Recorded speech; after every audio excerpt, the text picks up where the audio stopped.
December 7th, 1941, a date which will live in infamy. My immediate reaction was probably like a lot of other young guys. I was just turned 16 and I was ready to go. I was ready to enlist in the Navy. I tried when I was 17, but like I said, they wouldn't take me because of my, so then of course I was playing sports in high school too. So I couldn't go, I didn't want to go in the Army, but I wanted to go in the Navy. I got drafted and was deferred because I was still in high school. When we graduated, there was 7 of us that went and volunteered for the next contingent. That's how we got Quint Peterson, Warren Studd, Gallivan, who was a school teacher, and a couple others, Jack Moore, and we all went on the next contingent. We didn't know. I was surprised when I got to Buffalo, and this was in June. I was surprised when a guy in a Navy uniform grabbed me by the arm, pulled me aside. He says, "Would you like to get in the Navy?" I says, "I already tried." I says, I'm nearsighted. I can't get in the Navy. He said, "This is a different branch." I never heard of the Seabees. So he says, "This is Seabees."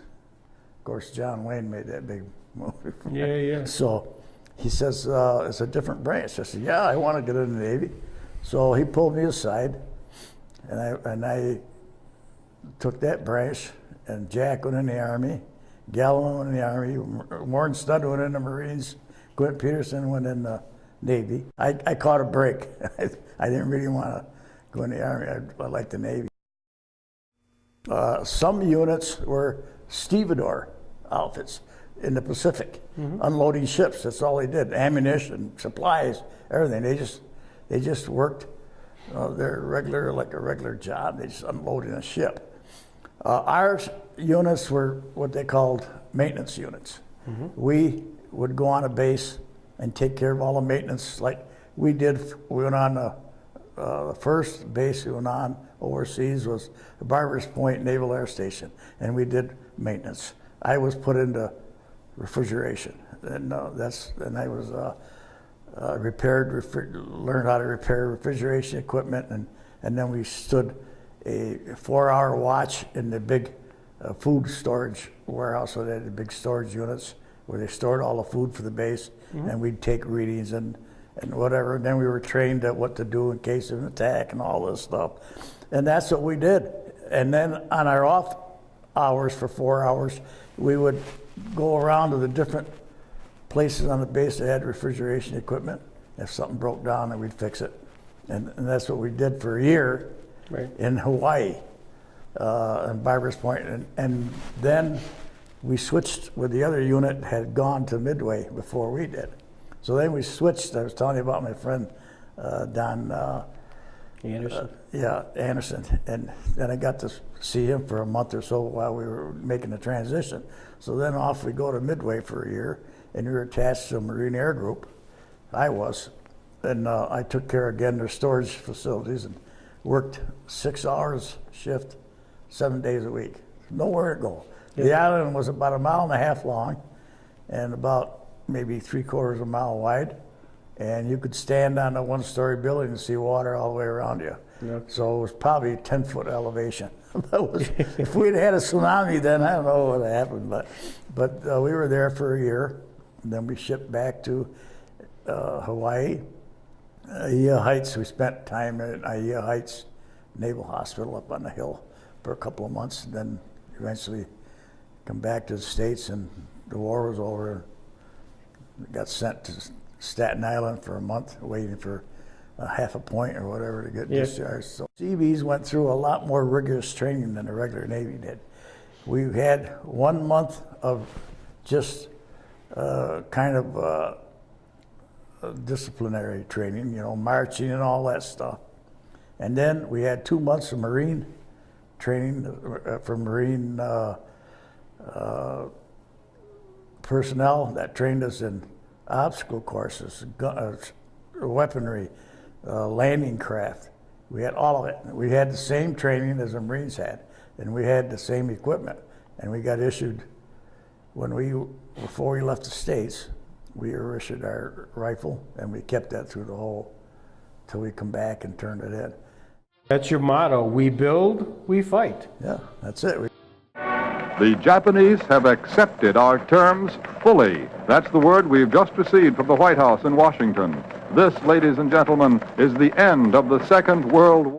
I was in Ia Heights Hospital. I was in the hospital. We were a maintenance unit working at Ia Heights Naval Hospital in Hawaii. Mm-hmm. And we had a big celebration all over the base that day because of the VJ. We knew that was the end. Yeah. And that was in Hawaii then. The Yeah. Marine Air Group Yeah. were mainly there. Marine Air Group, which I was attached to. And there's a sub base. And there was 10,000 regular Navy people on there. The storage unit that I worked in, took care of, was their storage unit. And so I was tight with the Marines. We extended the airfield, or out in the ocean with the coral and stuff, because they brought in an air group of B-24s. It was like 13 of them. Those were 4-engine Navy bombers. And they decided that their mission was going to be to bomb Wake Island from there, and they used to take off at night.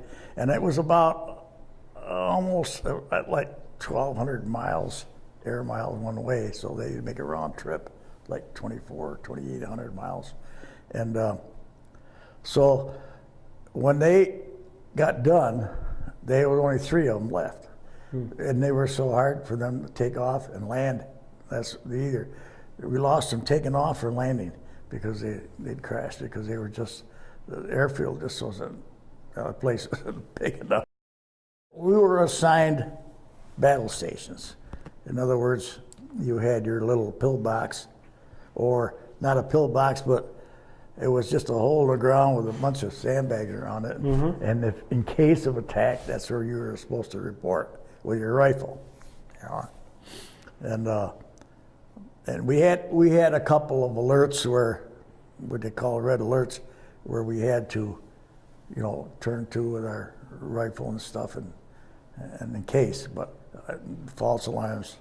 And they were trained. If you were on watch in the refrigeration plant, you were trained you had certain procedures to dump the ammonia out of the system in the underground tanks and lock them and shut them off. So in case you were hit with a bomb or something, they wouldn't spread that ammonia through the area and kill a lot of people. Got drunk, and everybody tried to figure out how he did it, because you couldn't buy booze. Really? But there was he was an ensign. One of my best friends, Dick Miller, worked in like the boilers and stuff, fireman. So he worked in this place where this ensign was at. And but the ensign was like 60 years old, the guy. But the reason they made him an officer was because he was a pilot. And I'm not talking an air pilot, he was a boat. He would pilot, the channel was so narrow on Midway that it took an expert to get the big ships, supply ships that came, because there were only certain ones could get through that channel. Mm-hmm. I think it was 28 or 30 foot wide. He would pilot that through, and that's what his job was. So they made him an officer in the Navy. Well, they would get rations for booze. Where the regular Navy guys, I was listening, we didn't get that, So he got his ration. He got a bottle of whiskey, and Dick finagled it out of him for $4. And we got drunk on New Year's Eve. A lot of the older guys in the unit, I think they only joined the Navy to get away from their wives. I used to tell them that. And those guys knew the ropes. I mean, some of them, heavy equipment operators, they were working down in South America and Mexico, working on construction jobs, running heavy equipment. Those guys been around, so you learn the ropes real quick. I can remember one day going to the chow hall on Midway, and going down by the airfield, and they were practicing rocket with the planes. There was 3 of them. They come down to shoot the rockets, and they pull up. The last one didn't pull out, and come right down through the hangar roof. And when you looked at it, and you seen the mushroom of black smoke, and about 200-300 feet in the air. Just lucky because it was chow time, and there was only one person inside that got killed, and plus the pilot. But that tin roof on that hangar roof, it looked like somebody took a pair of tin snips and cut the shape of the airplane out where it just went down, just took it right down. That was sad. That was a bad one. Then there was the Goonie birds. Midway Island, full of Goonie birds, and they were always fun to be around. They used to lay an egg about that size. And they were, I mean, you step out of your barracks and they were there all around the barracks, hatching their eggs, you know. And when they first come in, they would come in for a landing. When they first come in back to the island, and they would tumble over and over because they were out of the water so much and they didn't know how to hit the ground. Then they got better, but it was they were fun to watch. They were big bird. And they were all over the place.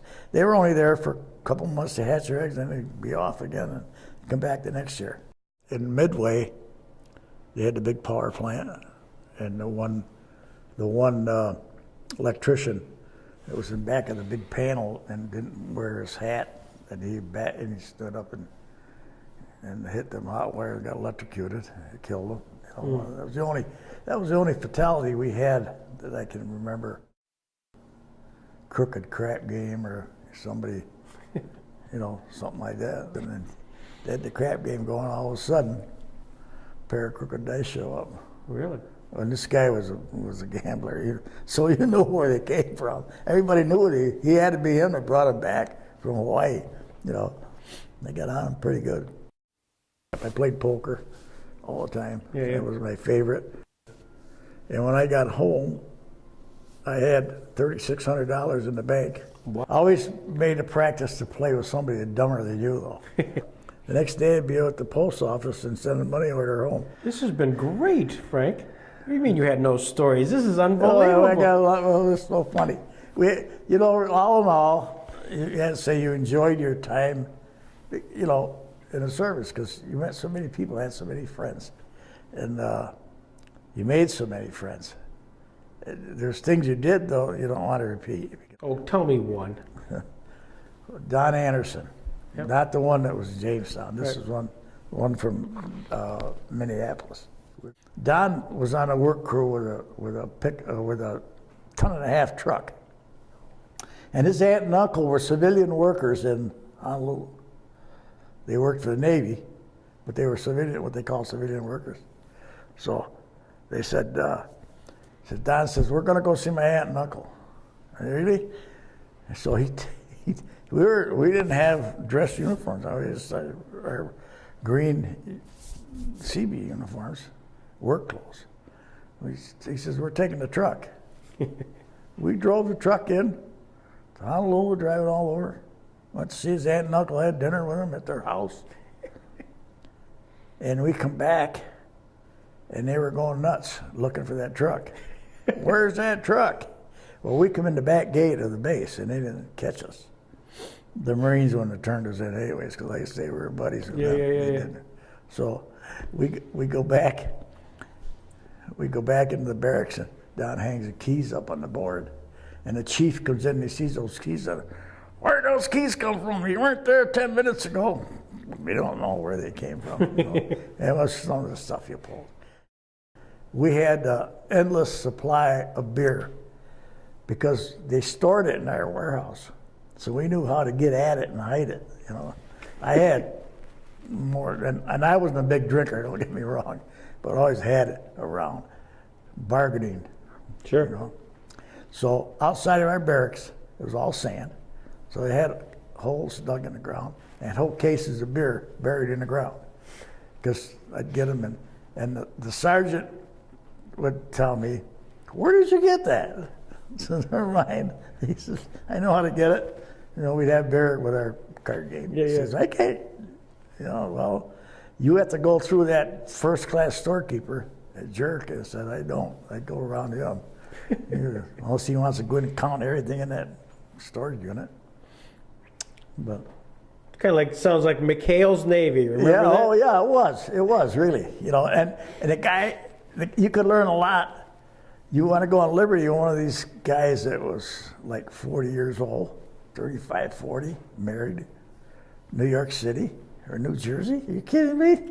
They knew. He says, come on with me, we'll teach you the ropes. Very uneventful as far as action or the shooting at people. Didn't do that. You could characterize it as McHale's Navy. We weren't very regular in our habits. We pretty well done. You know, we used to do what we wanted to do, more or less. We didn't have a lot of discipline. You know.